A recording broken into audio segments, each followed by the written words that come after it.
All right, welcome back, everyone. It's great to see you.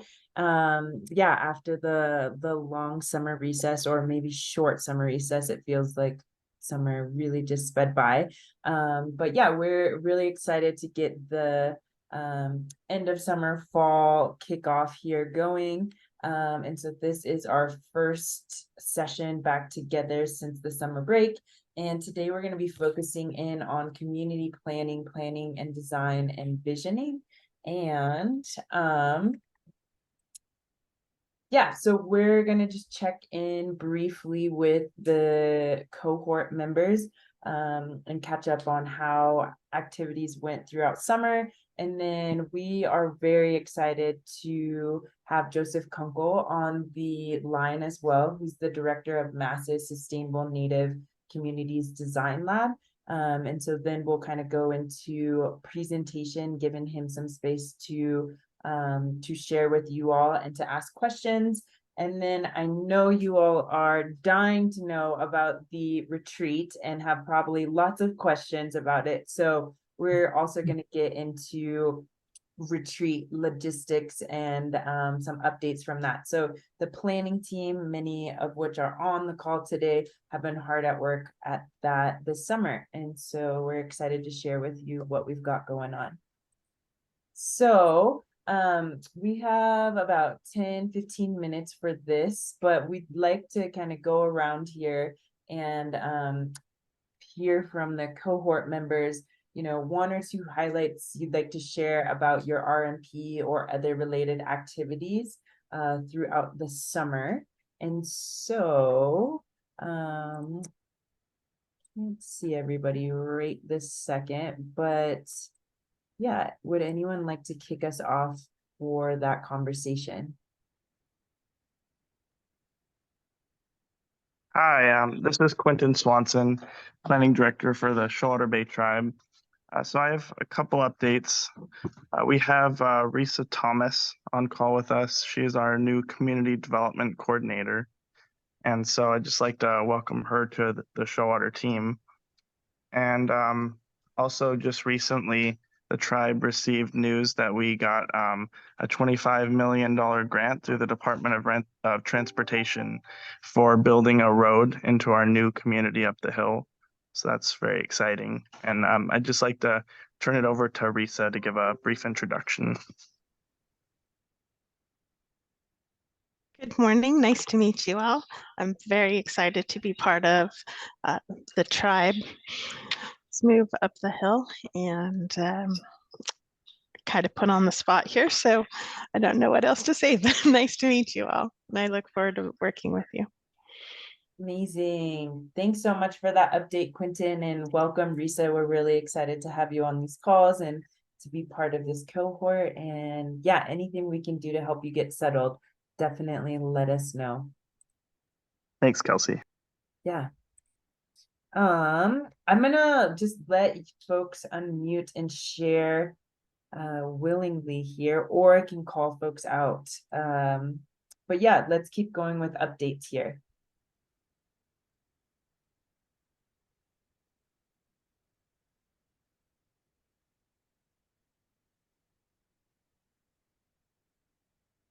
Okay, let's go with Port Gamble.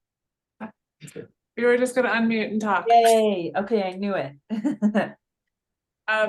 So we had one success, and that we moved our high risk, the family that we had ranked the highest risk away from the bluff to a new home, which was really exciting. Our goal was to get them off the bluff before the rainy season started.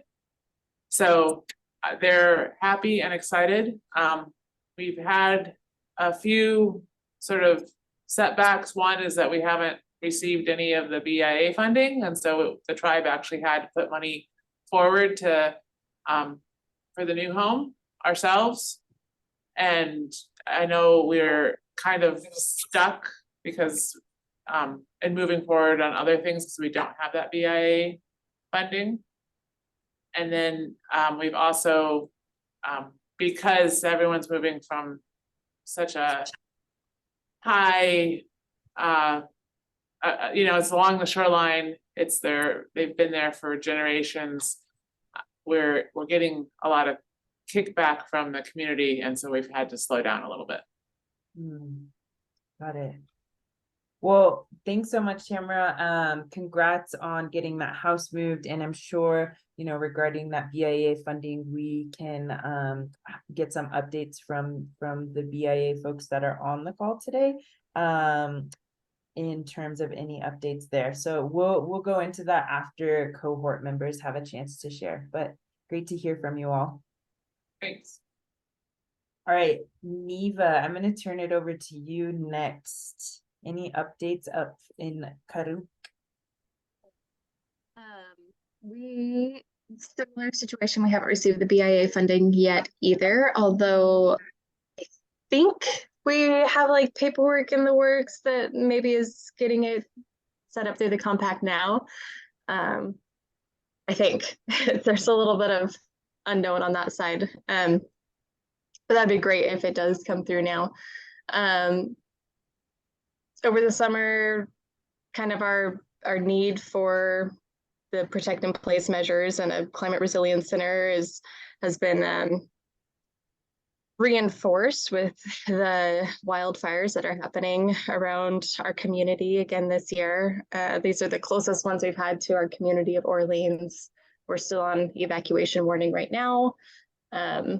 Luckily had some rain last week that really dampened things up, but it's hot and dry again, and you can see the smoke starting to come back up right over the hill.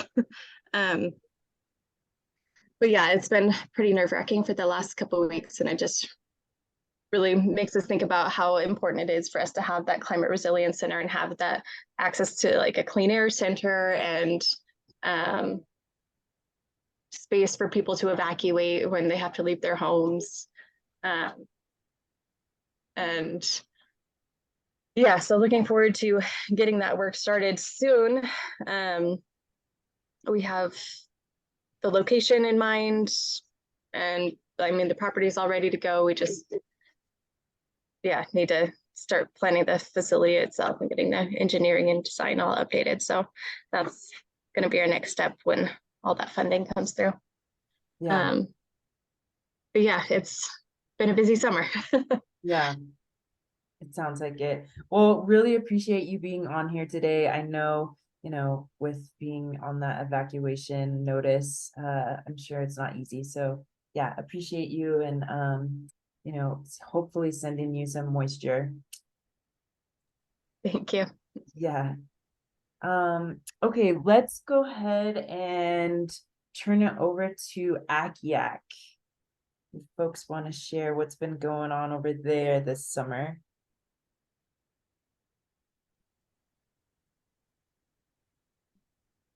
Good morning. This is Sheila Carl. We did receive both our category 11 and 12 funding, which was a process to get that funding to the tribe, and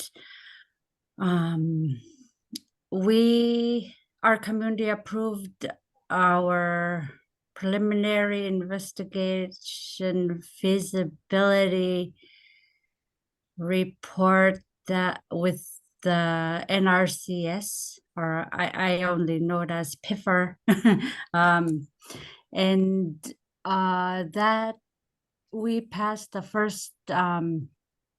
We're eligible, you know, we're eligible as a watershed for protection, and Joel can fill in more on that. We're attempting, we've hit a lot of different roadblocks over the summer with trying to get our projects going. We had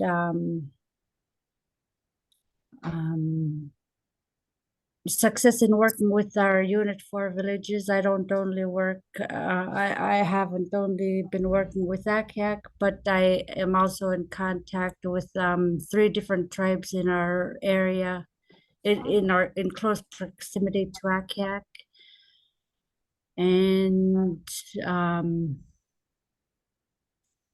we have received a number of small grants for planning and design of various needed project caused by the erosion. And Joel, do you want to add anything? I'll just add that on the NRCS PIFR, it is a old program that the agency used to have, and it was brought back by the bipartisan infrastructure bill, and so they have a bunch of money that they haven't had before, and so they're trying to figure out how to do it, and they're particularly interested in rural Alaska, the erosion and flooding issues. So I would think certainly for the Alaska associates to this call, if you're not aware of it, we can certainly share the information so you can start the discussion with them. And then for folks in the lower 48, at the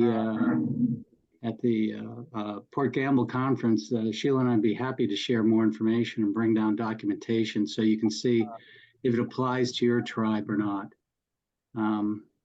But yeah, I think that's the one other thing on the Category 11 implementation grant.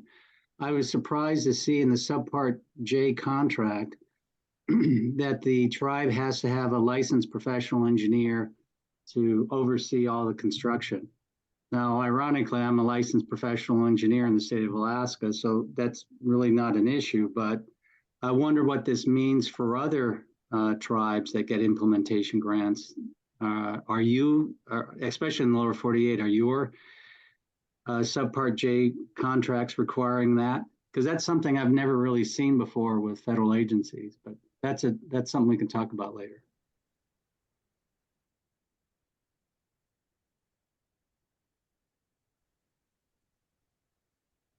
All right, thank you so much, Joel and Sheila. Lots of good updates there.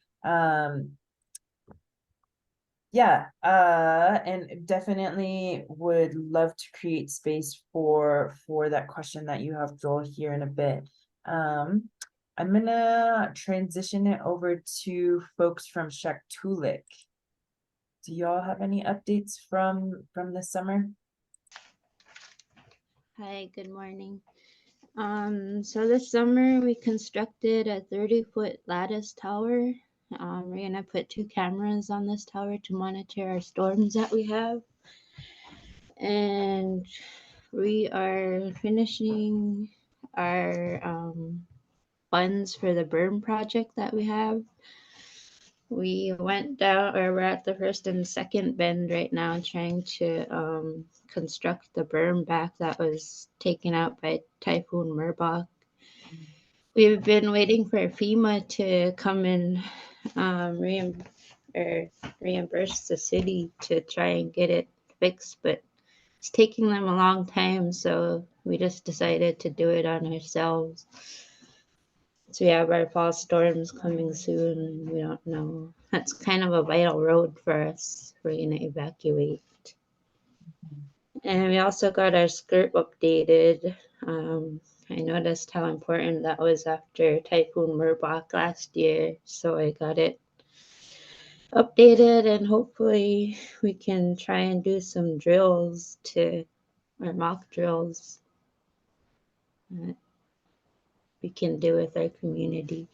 Because last year we were kind of unprepared for the storm, and there were just a lot of scrambling around, and our leaders need to come together and try to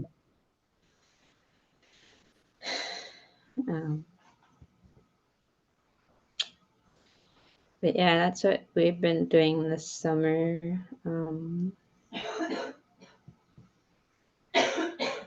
DGS will come in sometime end of September to install the cameras for us. So hopefully by next month we'll be able to start monitoring.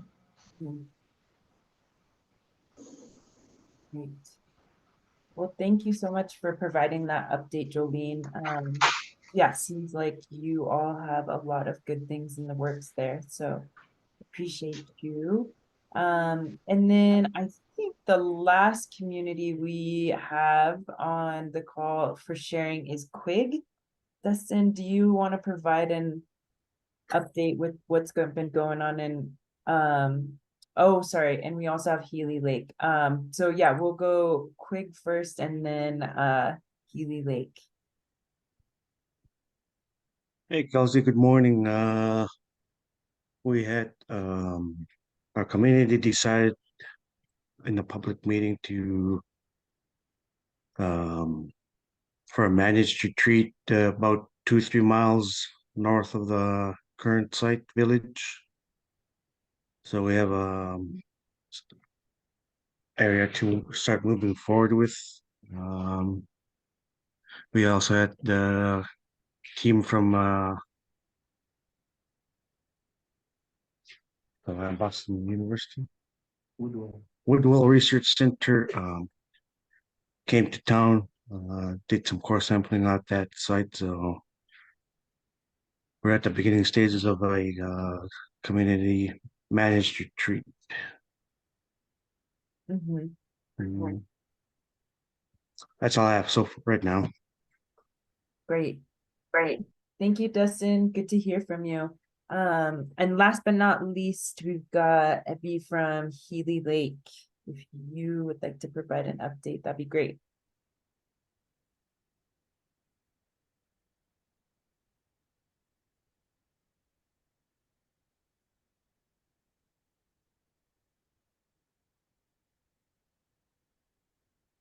And just so you know, if you, it looks like you're unmuted. If you are speaking, we aren't able to hear you.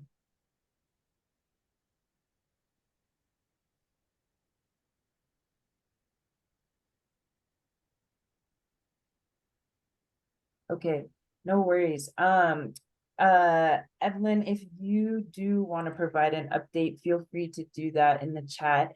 I think we'll go ahead and transition it over. I'm gonna pass it to Julie, or I'll pass it to Julie in just a second. But yeah, just want to thank you all each for your updates, and maybe really quick, anyone from the planning team have any burning updates that they would like to provide before we move on here?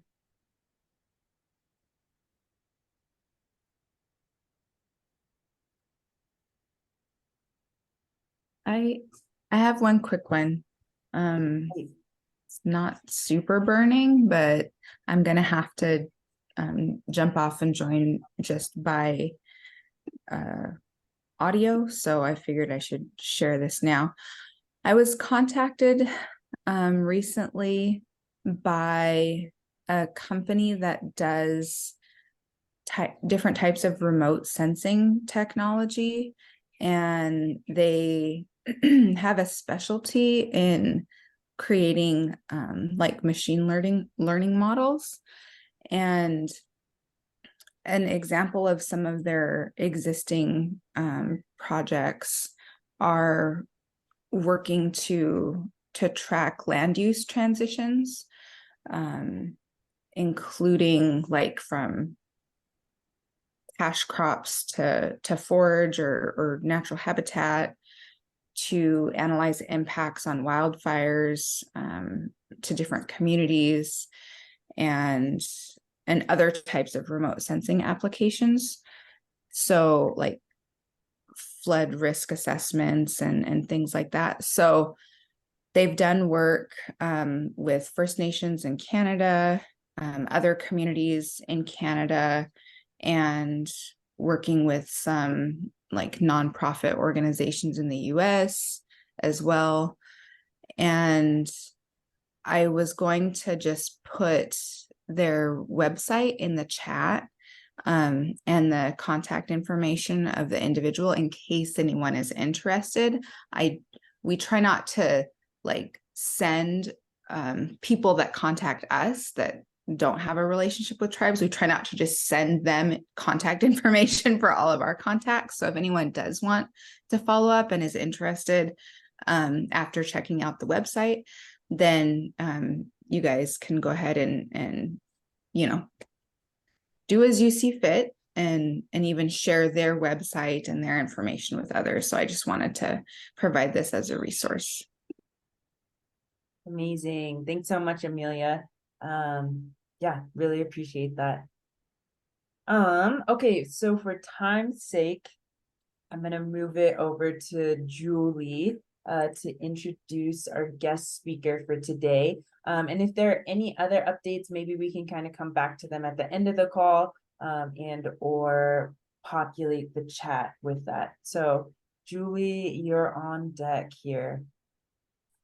Thanks, Kelsey, and I'm super sorry about having joined a bit late this morning. The good news was it was because I was on a call with some of the speakers for the upcoming retreat. So good conversation there, and made it all the more exciting and real for what's coming up.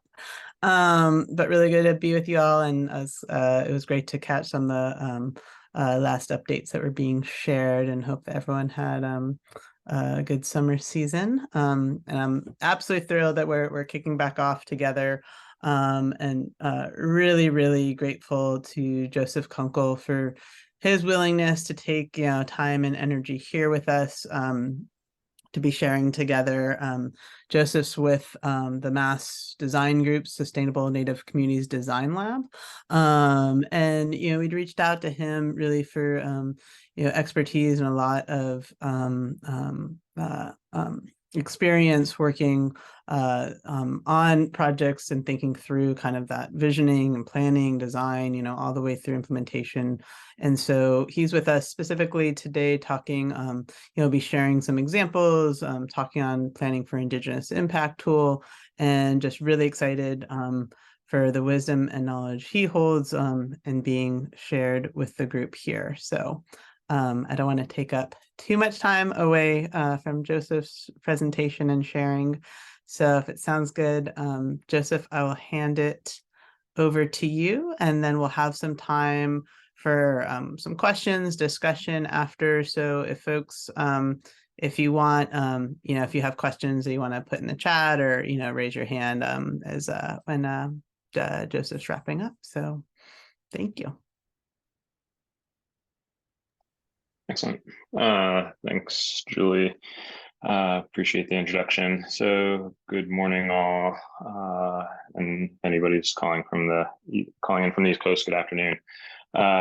Joseph Kunkel, principal at Mass Design Group, director of the Sustainable Native Communities Collaborative, and as Julie shared, a citizen of the Northern Cheyenne Nation. I'm going to start sharing my screen, but please let me know if you don't see it, because I'm not going to be able to see you all in a second. So good? We can, yeah, Joseph, we see that. Good. Okay, great. Just going to go into full screen.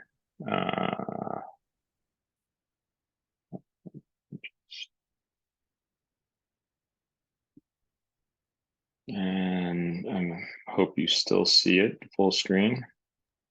I'm just going to transition to my next slide, and you see an image of Oge-Poge, now what is also known as Santa Fe, New Mexico. So wanted to start in by just calling out where I now call home, Oge-Poge, which is the Tewa name for White Shell Water Place.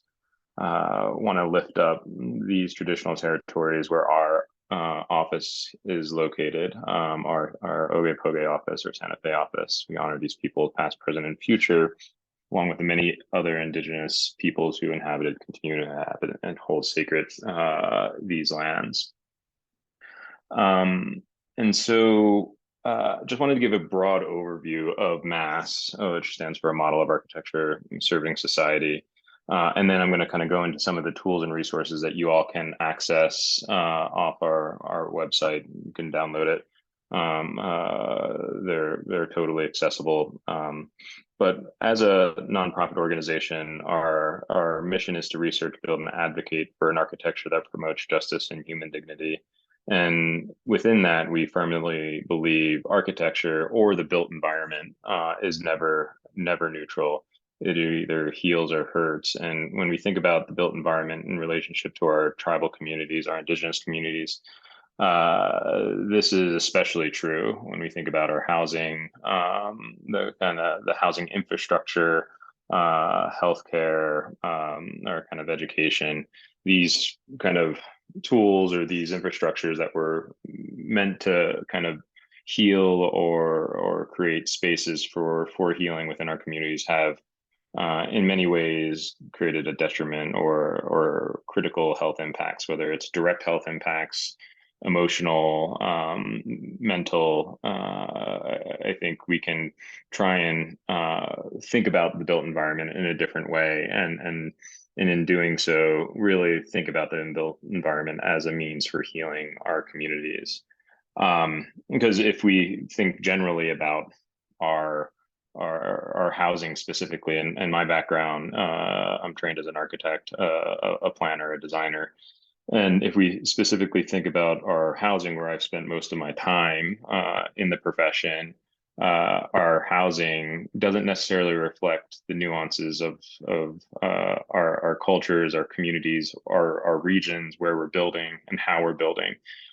This could really be anywhere. This image is of a tribal housing project in the Southwest, but oftentimes when I'm traveling across Indian country, I see housing in the Southwest that very much resembles the housing typologies that I see on my own reservation in what is now southeastern Montana.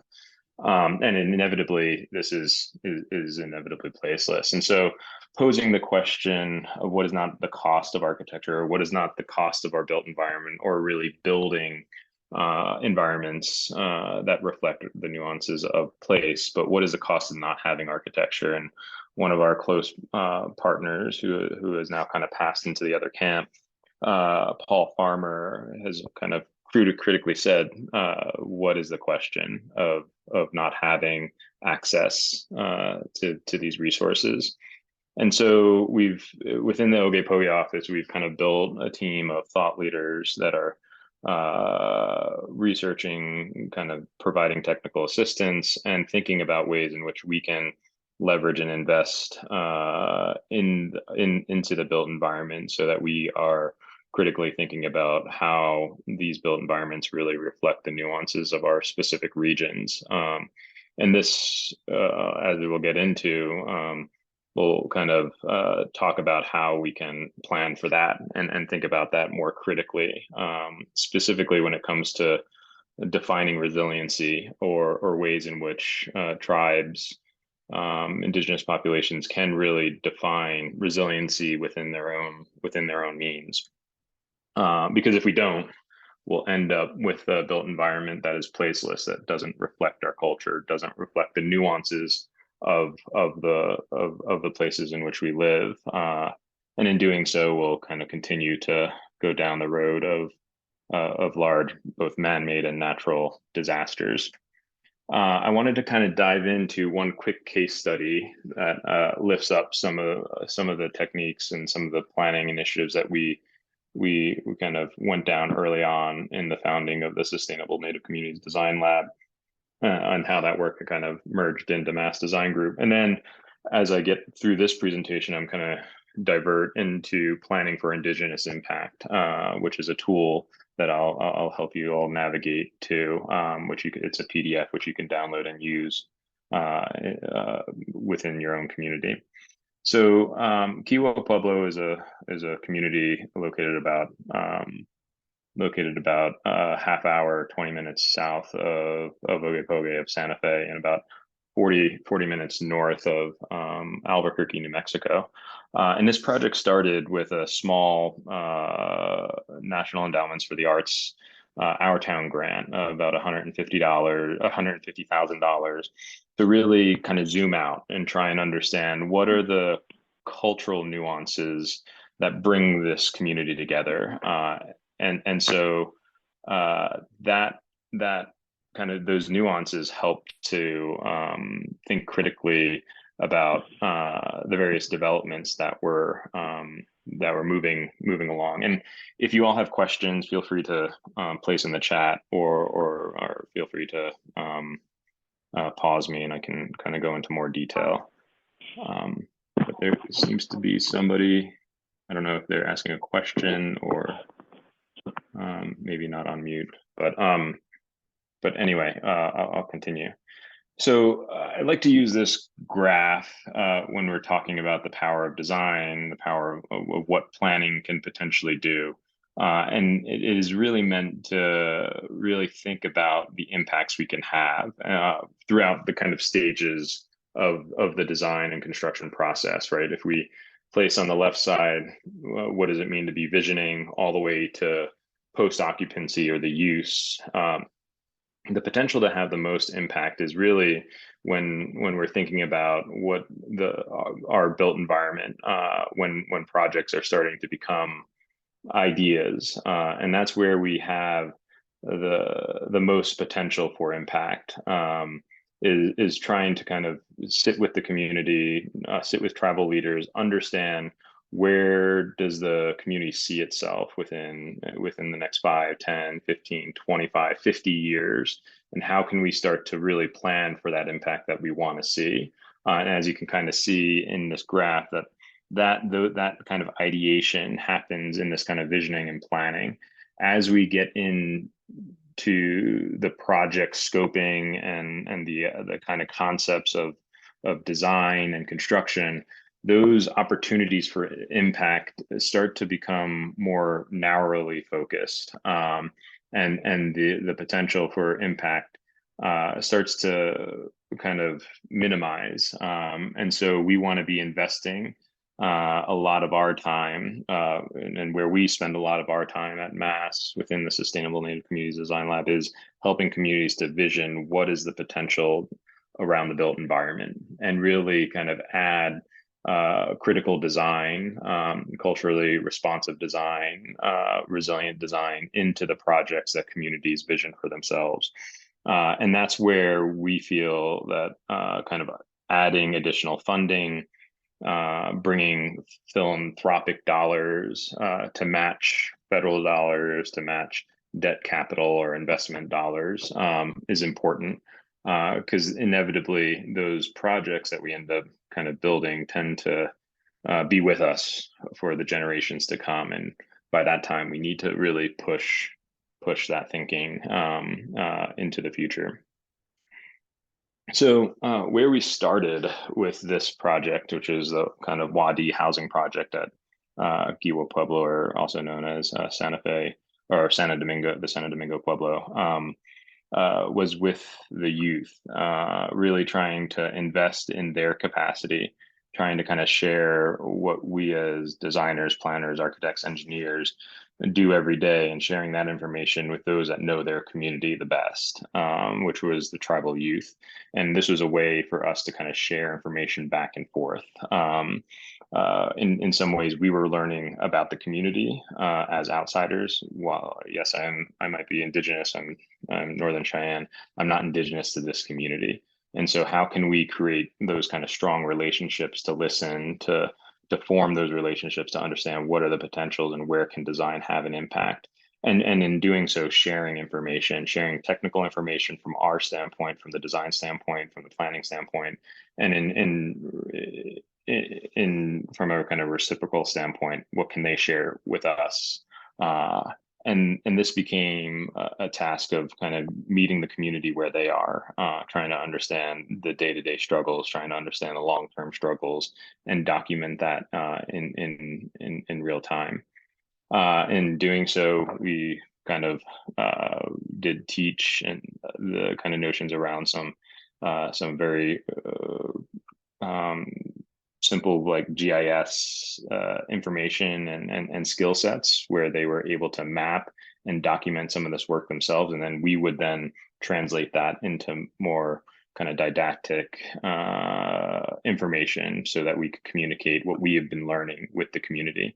And this turned into a collaborative effort of working with a handful of tribal youth to identify what is the existing conditions within the community.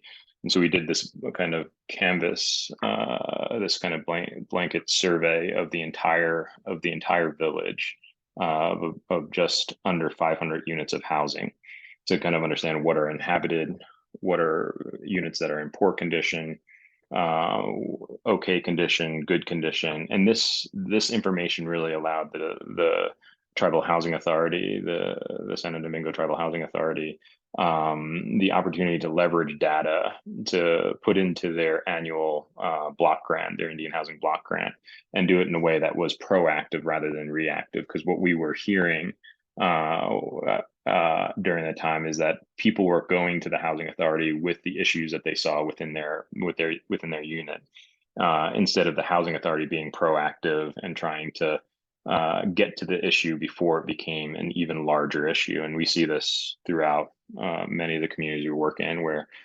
because the housing authority is either understaffed or just doesn't have the capacity, they're reacting to all the issues that are impacting the community. And so this planning effort really allowed the housing authority to become more proactive in how they can kind of stagger their block grant funding over periods of time rather than having to react to the issues within the community. And this really allowed us to also redefine and think critically about what are the kind of barriers. As some might know, many of the pueblos have a historic national boundary as defined by the federal government, which in this case is signified by this blue rectangle. And in that case, it wasn't something that the community defined as historic. It's what the federal government defined as historic. And in some cases, you can kind of see this blue box does go through some units. And so what does that mean? In some cases, this unit down here is part historic and not historic. And so this exercise also allowed us to really clearly define what is the kind of core aspects of the village.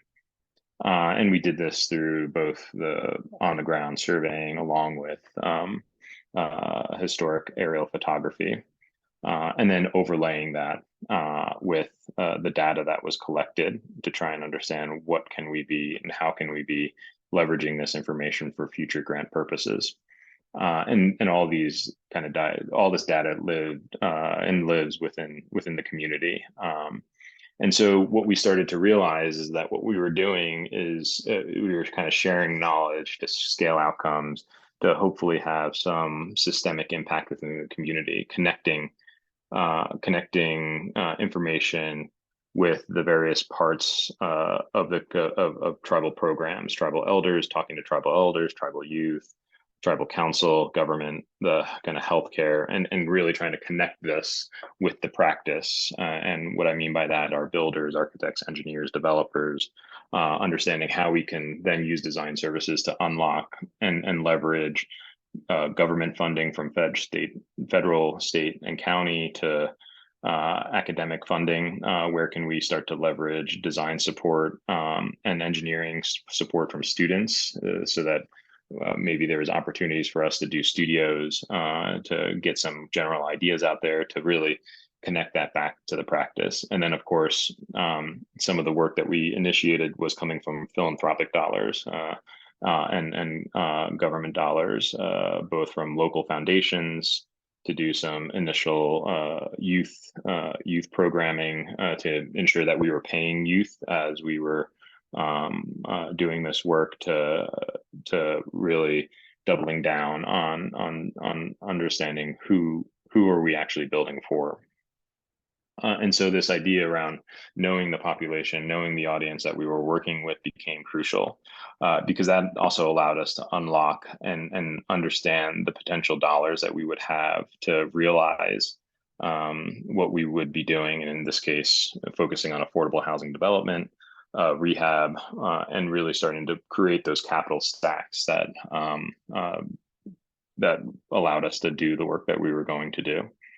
And so as we started to kind of go down this route, we started to kind of frame, and this was some post-rationalization, right? As we did it, we realized, okay, this is what we were doing.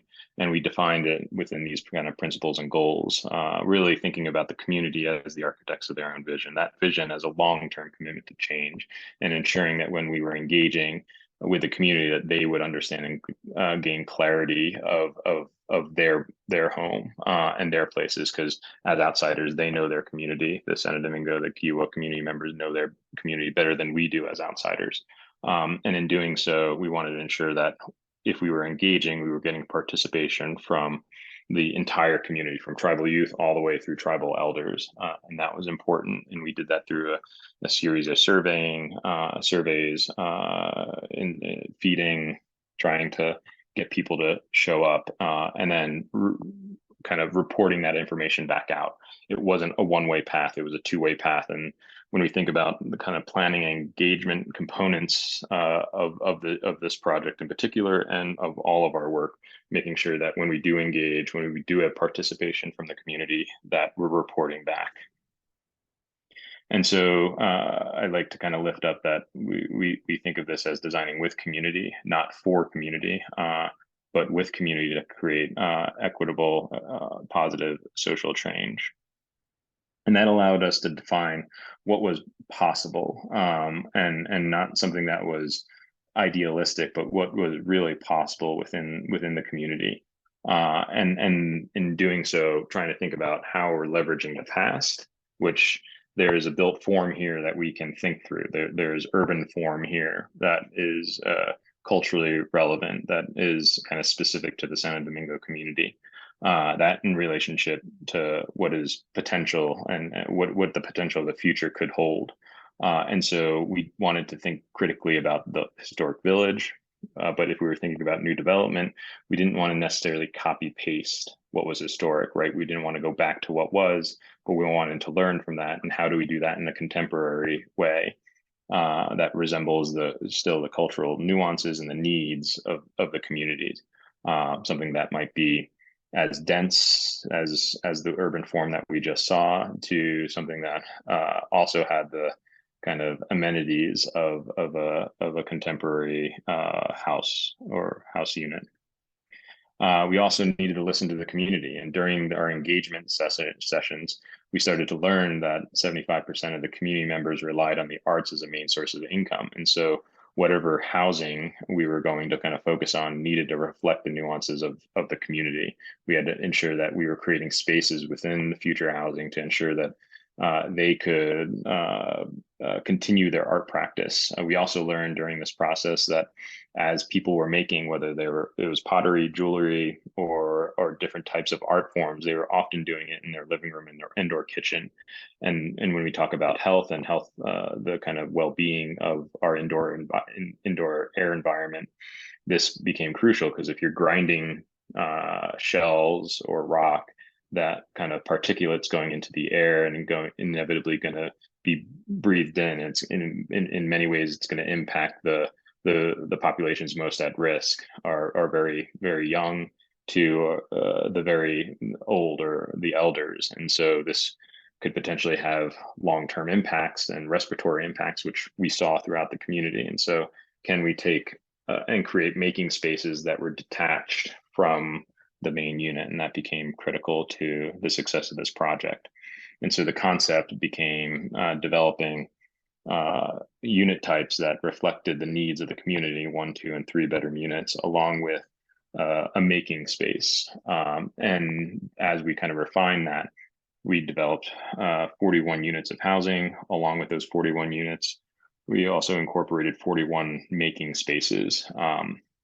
This also kind of in thinking about the kind of overall planning, thinking about this as a rural transit-oriented development. I alluded to this place, the Kiowa Pueblo, being located between Santa Fe and Albuquerque, which makes it accessible to both those markets. But wanted to ensure that this kind of affordable housing, which as you can kind of start to see is next to the Rail Runner, which is a heavy commuter rail that connects the Pueblo to both Santa Fe and Albuquerque, which connects these artisans to the Santa Fe art markets, to the Indian School down in Albuquerque, UNM, University of New Mexico, or healthcare hospital services. And so trying to ensure we're making these options far more impactful when we're thinking about long-term impacts. And in doing so, we also were able to renovate this trading post with kind of economic development administration money, approximately $250,000 to $300,000 of EDA funding, to really think of this as a marketplace. This unit that you see down here in the bottom right is about a 10-minute walk to this intersection, which allows people to both sell and gain access to the markets and resources and infrastructure in Santa Fe and Albuquerque. These are just some, once the project was completed, starting to see the kind of the structures. And while it's not as dense as the historic village, there is density here that is denser than what the community was building, one house on quarter-acre lots, or a one unit detached house on a quarter-acre lot. This was much more densely developed in relationship to the village. A 3,000 square foot community center that had a multi-purpose space, a child care space, could be used for activities the community needs. It could be rented out and kind of offered to the community and community services and tribal programs. As you can kind of see, kind of grinding shells in a enclosed environment that is detached from the unit itself. So wanted to, as I kind of go into the planning for Indigenous impact piece, but wanted to leave you with one question around the work that you all are doing. And so why are we here? Why are you here? Why are you doing the work that you're doing? Because inevitably the way that when I pose a question to why I'm here and why I do the work, it is really about the next generation. It's about these tribal youth. It's about our future tribal leaders who will be living in these spaces, working in these spaces. And so whatever we're doing today is inevitably going to impact this generation and their kids. And so I want to just leave you with that as we kind of transition to planning for Indigenous impact. But I'll pause there before we move over if there's any specific questions about this project. Yeah, Joseph, thank you so much. I love the holistic nature and that proactiveness and the youth focused with all being driven from the community. And Cynthia did put a question in the chat I wanted to raise up about if you worked with projects that were grant funded, did the federal agencies such as HUD allow non-standard design and construction? Yeah, it's really about, from my perspective, is like, how do we, and so we did use Indian Housing Block Grant funding for this development, that in partnership with low-income housing tax credits. And I would kind of reframe it as not that this was non-standard design and construction. I'd frame it as this is what the community really is owed. We framed the kind of maker spaces as storage spaces, but they had a window, a door, and a hookup to electricity. And so I think if the designer, architect, planning team is creative and thoughtful, they'll be able to kind of listen to the community and try and understand how do you work within the boundaries of the requirements that the funding sources require. And so I think that's important for us to think through as we think about the projects that we're going to do. We often too are working with non-traditional construction technologies. We just broke ground or did a ground blessing with the Caddo Nation over in Oklahoma, where we're using non-traditional foundations. And in that case, it's a rubble trench foundation with very little concrete, where we're going back to like traditional foundations that are using kind of off-putting less carbon and thinking about carbon sequestration and in ways that's important. And then in some cases too, using Adobe and from full mud earth Adobe bricks to some enhanced Adobe, which uses a little bit of Portland cement to kind of adhere them and kind of more more think of them more as a refined block or so. See, there's another question in the chat. Would I be able to speak a little bit more to how we use philanthropic sources as part of the project? Yes, maybe I'll just stop sharing my screen so I can share and then I'll go back. But certainly, let me just close this so I can see the question. In terms of like philanthropic resources as part of the project, I typically think about philanthropy as a pre-development or a design resource. I don't necessarily think of philanthropic dollars as brick and mortar, because oftentimes your capital costs for the brick and mortar of the project tend to be rather large, in the millions of dollars, right? And it's really hard for a funder, unless you have a really good funder, like a I don't know, a Ford Foundation or a Mellon Mellon Foundation that's willing to put $5, $8, $10 million into a project. Those philanthropic dollars are going to be relatively small, probably under $1 million, which doesn't go very far when we think about construction. So I would think about, how do you use philanthropic dollars as a means for paying for some of the soft costs, the engineering, the architecture, the kind of innovative design thinking that allows you to kind of share that information to potential investors, whether that is private investors, new market tax credits, or federal dollars. Because oftentimes funders want to see a vision and to know that this project is going to come into fruition. So if you can get those soft costs paid for, you tend to have a little bit more wiggle room with the capital costs. But happy to kind of talk about that more if there are any kind of specific questions. That was great. Thanks so much. Yeah, of course. So I'm going to share this next tool, which you can download and I can put into the chat at the end of this conversation. This tool that we developed.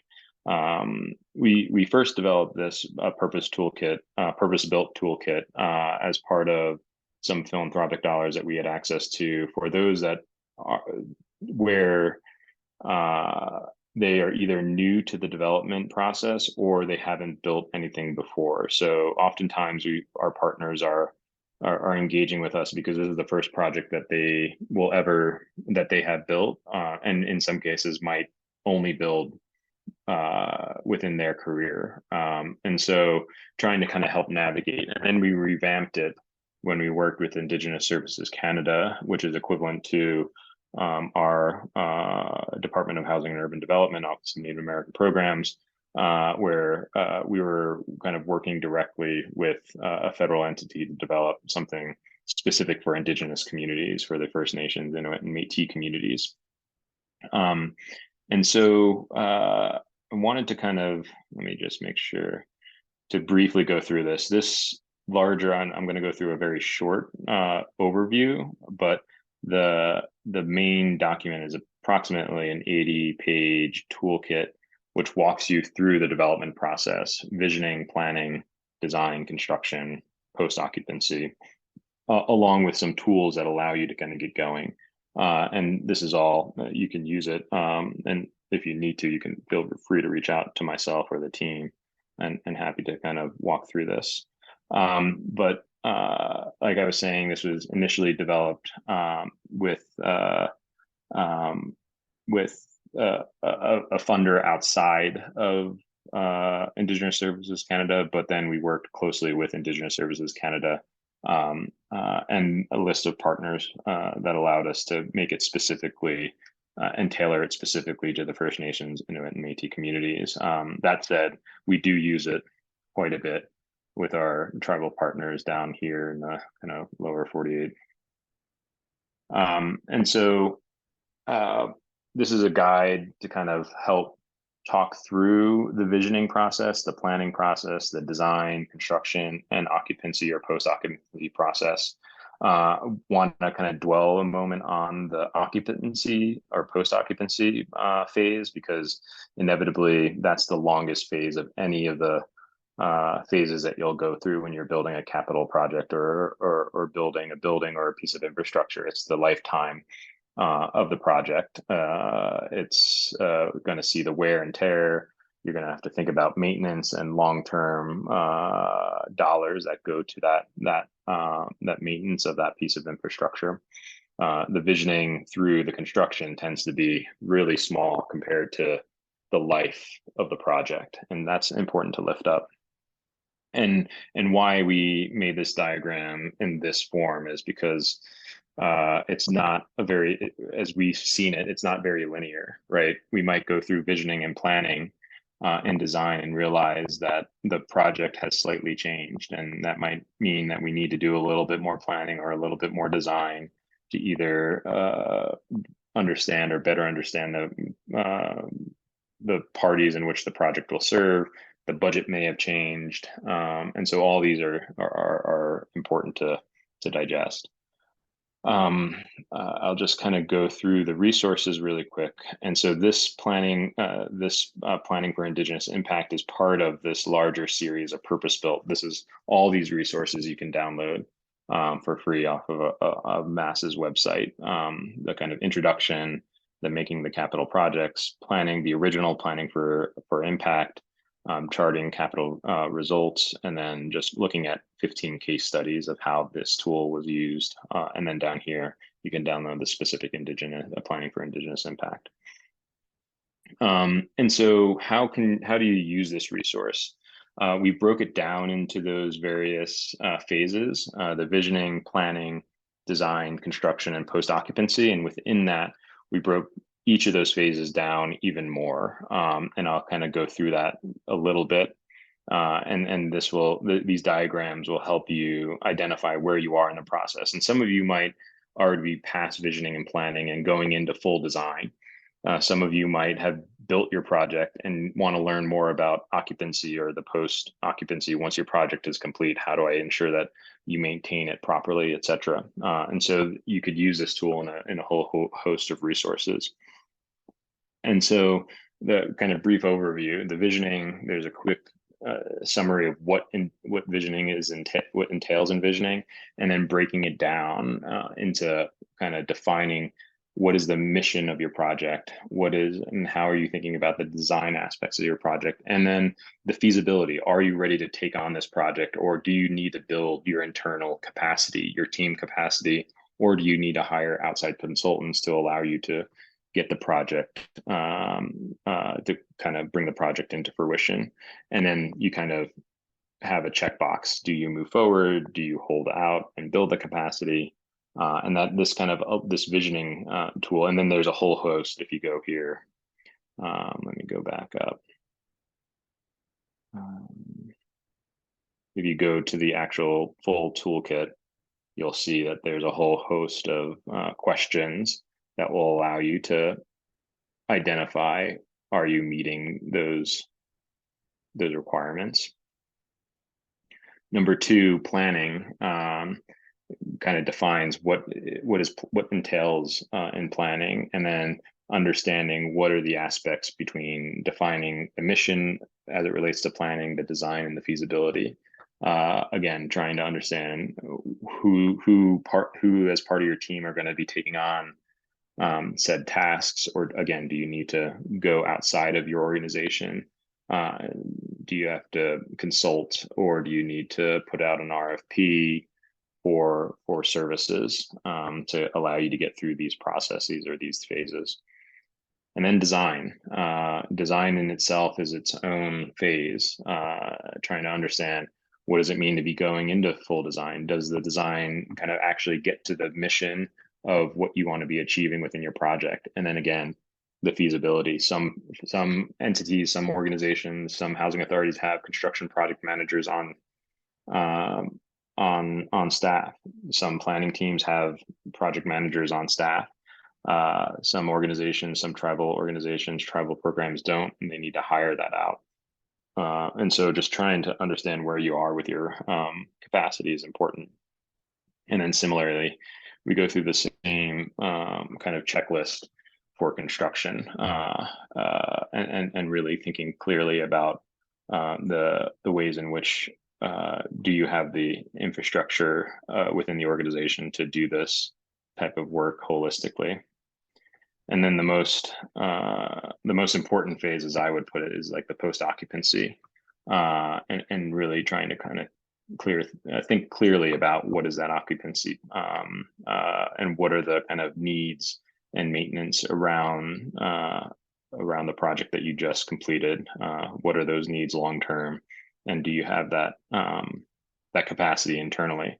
And this could be a whole host of things, from a maintenance staff to a finance team collecting rents, or taking care of the grounds, taking care of the roads over periods of time. Do you have a road maintenance crew, shoveling, plowing, and it really just depends. And what are those costs associated with taking care of that piece of infrastructure or that building? And we kind of go through another checklist of what that might entail. But that's a very brief overview. And of course, this is the more in-depth PDF, which you can download, and I'll put that in the chat shortly. Wanted to lift up some of the tools at the end of planning for Indigenous impact, which allow you to kind of help define some of these tools, some of these methods that we use in all our projects. The IDM being one of the main tools, which we do with all of our project partners at the very beginning of a project, is really clearly defining what is the mission or the end goal of the project that you're taking on. The method, how do you get there? What are the kind of physical things that you want to implement to achieve that mission? If you're able to kind of implement those methods, what are the impacts that you see? What are the kind of actual metrics that allow you to understand that the project will be successful? And let's say you defined your mission, you defined all your methods, you're clear on the metrics and the impact, you're able to get that all down. What's the systemic or the systems change that you hope that this project will have outside of itself? How can this project influence or become a precedent for other projects out there that are alike? How can we learn from the work that you all are doing? And can this be a precedent for other communities, other tribal communities, other rural communities, and really trying to kind of push the bounds of what your project can be doing. But I'll stop there. Happy to reshare. I'll post a link to this in the chat shortly. Yeah, this is fantastic. Thank you so much, Joseph.